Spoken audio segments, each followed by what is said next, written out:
Let's go. All right, shalom. Shalom. First and foremost, we want to give all praises, honor, and glory to Yahweh, Ba'ashem, Yahushua, Ba'ashem, Rakakwadash. All right, double honors to the apostles and elders of Great Millstone who rule well and teach well.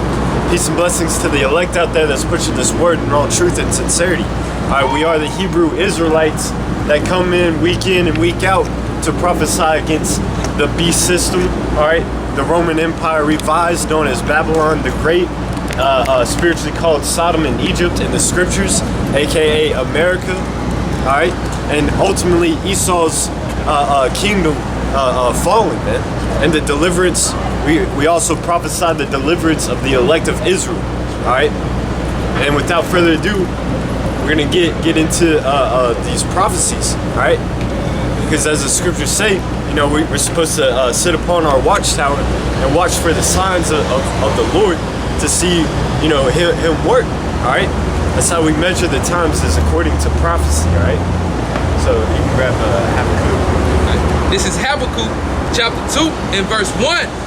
I will stand upon my watch and set me upon the tower and will watch to see what he will say unto me and what I shall answer when I am reproved. Right. And the Lord answered me and said, write the vision and make it plain upon tables that he may run that read it. Yeah, so all the visions that the prophets got, you know, they recorded it in this book. So whenever you go into the scriptures and read their visions, you look into history, you look into current events, and you look at plans of future events that people in power plan to do, you know? And that's how you measure the times, all right? You go into the book, see what the prophets were talking about that prophesied what was to come, and you measure the times. Verse 3, for the vision is yet for an appointed time, but at the end it shall speak and not lie. Yes. Though it, so the Lord has prophesied these things. The Lord has made it known that certain events have to come to pass. All right. So if the vision hasn't happened yet in these scriptures, then you best believe that it's going to. All right. It reads, though it tarry, wait for it, because it would surely come, it would not tarry. Yeah. And what are some of those things that have been tarrying, so to speak? The mark of the beast, all right, which the technology is here. It just hasn't been pushed on the masses, all right. But if you have a spiritual eye to see with these vaccines, you know that they're gonna start. That's prepping the minds, you know, for the mark of the beast. You know, gradualism. That's what it's called. You know, when you one of the devil's trick is to play that gradualism card. You know, slowly get you used to the idea of, you know, getting pricked, you know, right now it's about 6 months.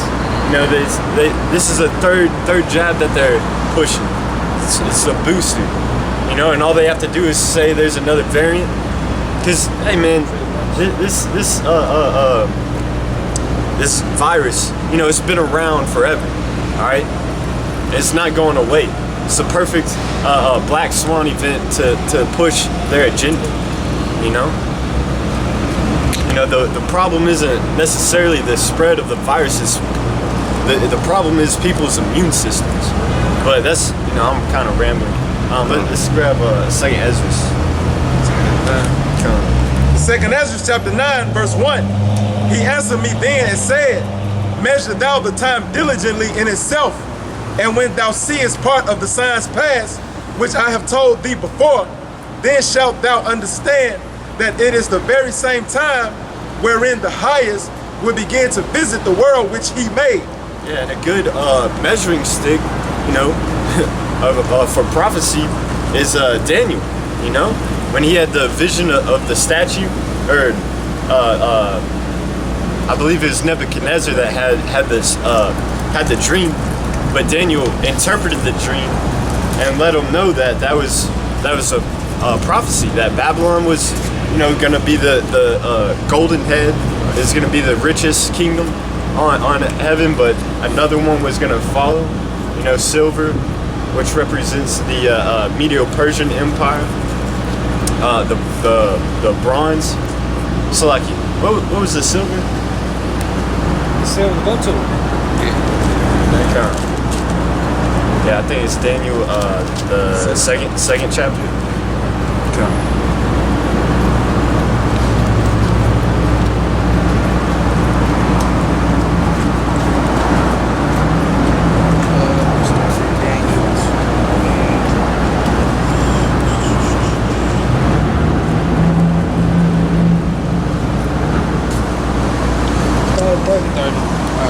This is Daniel chapter 2 and verse 30. But as for me, this secret is not revealed to me, for any wisdom that I have more than any living, but for their sake that shall make known the interpretation to the king, and that thou mightest know that the thoughts of thy heart. Verse 31, thou, O king, sawest, and behold, a great image. This great image, whose brightness was excellent, stood before thee, and the form thereof was terrible. This image head was fine gold, his breast and his arms of silver, his belly and his thighs of brass, his legs of iron, his feet part of iron and part of clay. Yeah, so the head represents the kingdom of Babylon. The silver of the torso part, upper torso, that's the Perso-Median Empire, and that's come to pass. And the was it brass thighs? That's the kingdom of Greece, which that's came and fell, and Rome took over, which Rome is the iron legs. And the last one, which we're in right now, is the toes, the iron partially mixed with clay. You know, because how do we know that this is the Roman Empire revised? Because it has parts, the same philosophies left over from the Roman Empire. And when you go into NATO and the EU, you know how they're joint. They came together under a treaty called the Treaty of Rome. You know, they push the same philosophies. You know, democracy. You know, sodomy. You know, same thing, same shit, different time. You know. You can keep reading down to where it mentions the. Does it kind of explain the toes? I believe.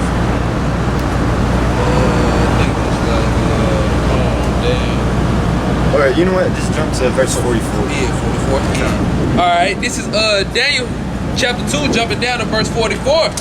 And in the days of the kings shall the Most High of heaven set up a kingdom which shall never be destroyed, and the kingdom shall not be left to other people, but it shall break in pieces and consume all the kingdoms, and it shall stand forever. Yeah, that's what we're hoping for. That's Yahushua's return. All right, when he comes back and he's gonna break to pieces, you know, those iron and clay toes. All right, and set up a kingdom that's gonna, you know, reign forever. All right, that's what we're looking for. So what are some of the signs of the end of Esau's kingdom? All right, this Babylonian and Roman revised, you know, spiritually Sodom and Egypt. What are the signs that this place is gonna fall? You know, brother can grab Matthew 24. It's Matthew chapter 24. Start at verse 3.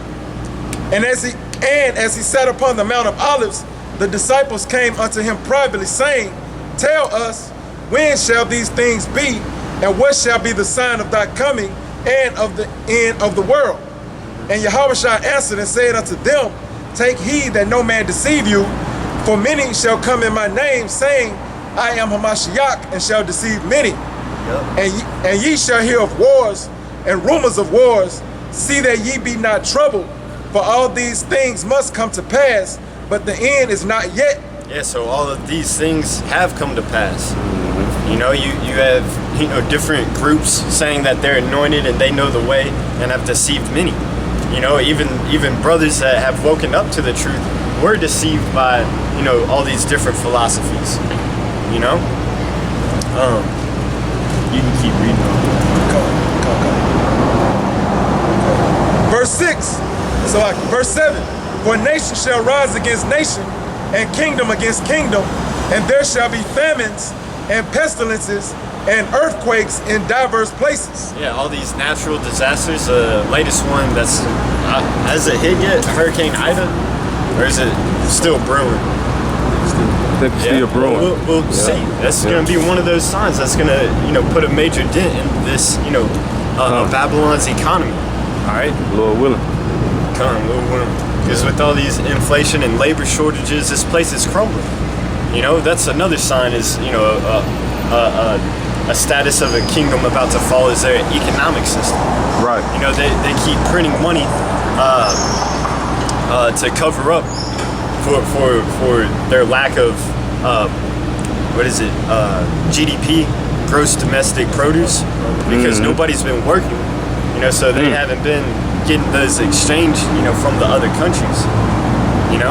So what they do is they print money to make sure that everybody can still, buy and sell and get back to work. But it ain't working, man. When you print money like that, it causes inflation, and that, it has similar, history is repeating similar things that happen in the Roman falling, the Roman Empire falling. Because what they would do is they would mix metals, like gold and silver. They'd mix it with like nickel and brass, and that devalued the gold because it wasn't pure gold. Right. And they would also clip it, shave it down so you could have, it's basically like skimming off the top, basically. Short changing. Yeah. Right. Because when you exchange, in the ancient worlds, you were gonna weigh the metals, But when you clip it, it's slightly this way. And after a while, if you keep doing that, then it's out of balance. It's not a fair exchange. And that led to their economic collapse, so to speak. Same thing's happening today. This Revelation 13 and 3. And I saw one of his heads as it were wounded to death, and his daily wound was healed, and all the world wandered after the beast. Can you start up a bit? Is that talking about the dragon and the beast? Yeah, come. It's Revelation 13 and 1. And I stood upon the sand of the sea, and saw a beast rise up out of the sea, having 7 horns and 10 horns. No, it's like having 7 heads and 10 horns. And upon his it said having 7 heads and 10 horns, and upon his horns 10 crowns, and upon his heads the name of blasphemy. Yeah. That's this right here. Right. The 7 heads and the 10 horns, they represent, as you can see, one head is the Greeks, the British,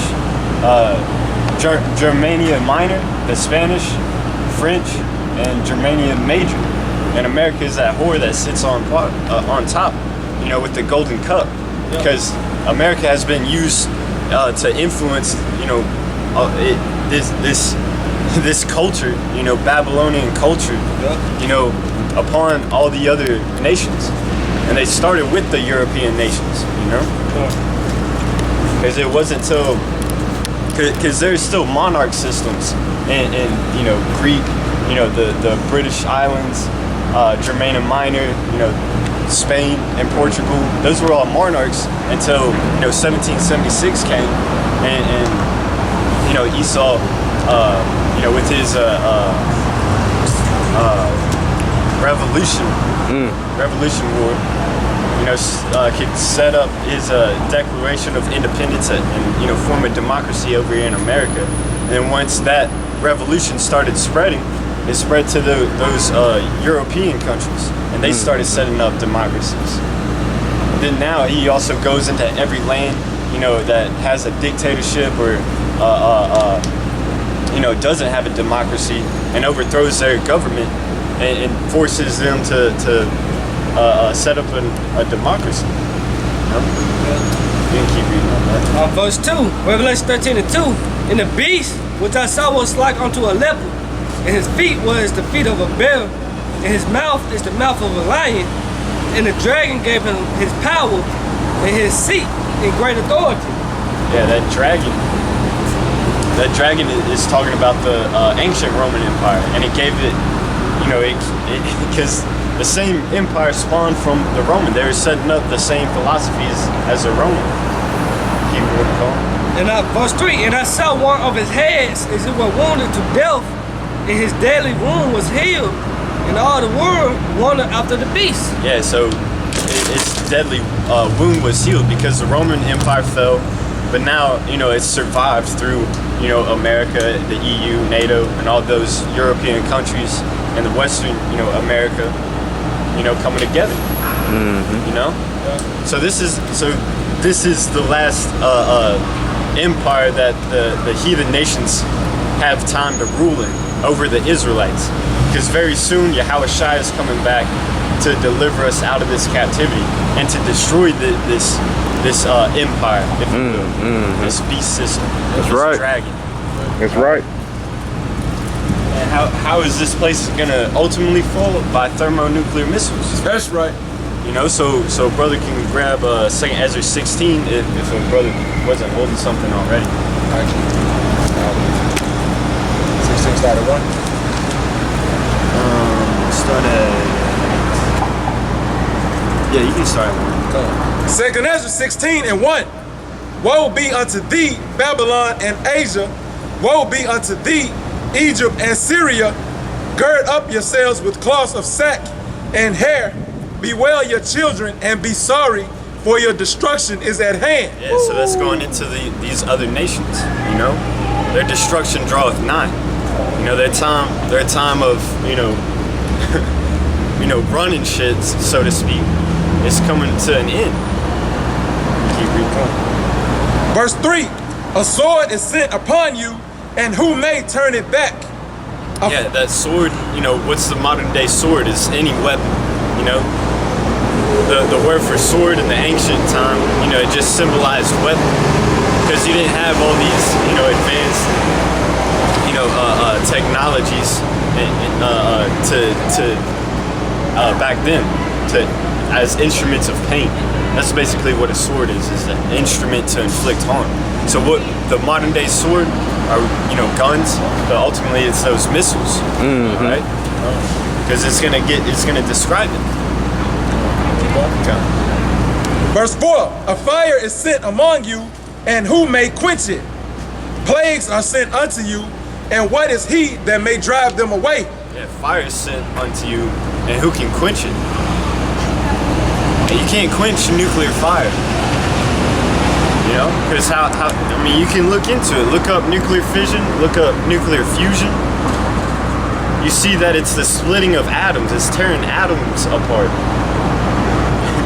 It's different from, just a wood fire. You can just throw water on that. But a nuclear fire, it's dissolving every element, man. And the scriptures talk about that in 2 Peter. But we can continue on this. You can jump down to. Actually, we can just keep reading. Verse 6. May any man drive away an hungry lion in the wood, or may anyone quench the fire in stubble when it hath began to burn? May one turn again the arrow that is shot of a strong archer? Yeah, can you turn away a hungry lion? Only, if Yahweh Shema Shai is dealing with you. Right. Same thing, like you can't survive a nuclear missile attack. You can if Yahweh Shema Shai is dealing with you. That's why we come out here, to tell our people, man, hey, there's destruction that you cannot escape, unless you turn to the Lord and repent. That's right. That's what we're talking about. And these things must come to pass. And all these evils are growing upon the earth, to test your integrity, to see if, to try the elect, to prove them worthy, that they are worthy of deliverance. All right? But, keep going on that. Verse 8. The mighty Lord sendeth the plagues, and who is he that can drive them away? Yeah, so this is the Lord's doing, man. Because, people give too much credit to Satan. But Satan works for the Most High.